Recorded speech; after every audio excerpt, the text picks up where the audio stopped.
Hey everyone, today we're going to talk about the rules in the performance test. And I call these the low-hanging fruit. And there are some apparent rules that everyone gets. That's what I call the low-hanging fruit rules. And you want something else. You want the less than apparent rules. And I'm going to show you guys how to do that. Okay, we got some fruits here. You saw the cherries. This is the less than apparent rule. And that's what you want to pass.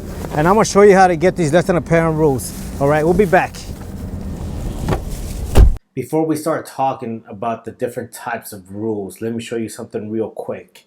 Let me show you the most elegant performance test that received a 60. I can't believe this. It took me a while to figure out why they received a 60. I mean, it looks like a 70. They have nice headings, they have the proper issues, and it's quite extensive. And even the word count, it's extensive. The question is, why did it receive a 60? And I am going to answer that. And by the way, this particular essay here is property of baressays.com. Now let's look at the different types of rules. And here's the key. The key is to discriminate. Not only to discriminate, but to discriminate with extreme prejudice between the different types of rules. And I will show you how to do that. When I first took the bar exam, I didn't pass. And I took it again, I didn't pass. And it took me a while, but during those times, I thought there was only one type of rule, right? And no, that is not true. I've narrowed it down to 3 different types of rules, and you apply strategies here. Let's first talk about the low-hanging fruit. Most people get this. Usually, if you just discuss the low-hanging fruit, it probably will not be a passing performance test. Now, the other type of rule is the less than apparent rule. I also call these the below the surface rules. And of course, there's also the library facts.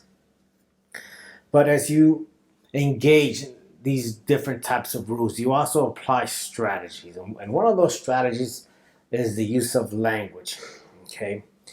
And also, as you read these cases, here's the state of mind that you want to be in when you come across some type of rule.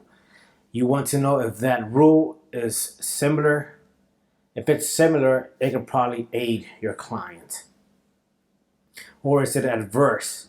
If it's adverse, you might have to distinguish the facts, and that can aid your client. And also, there could be a counter argument if it's under the adverse category, right? So it could be a valid counter argument where you just have to distinguish the facts, or it could also be a losing battle, but that doesn't mean it's a losing war. It just might be something that you have to inform your client about. Now, let's go back to that 60. Now, the reason why they received a 60 here is because there is no apparent counter argument. Think about it.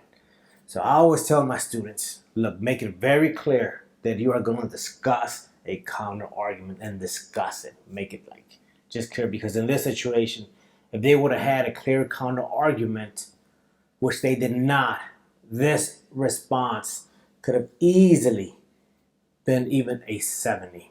And the reason why I'm mentioning this is because for the October performance test, you're going to have just 90 minutes. You can't go over that. So every minute counts. So what that means is that you have to apply specific strategies to write a passing response in a timely fashion.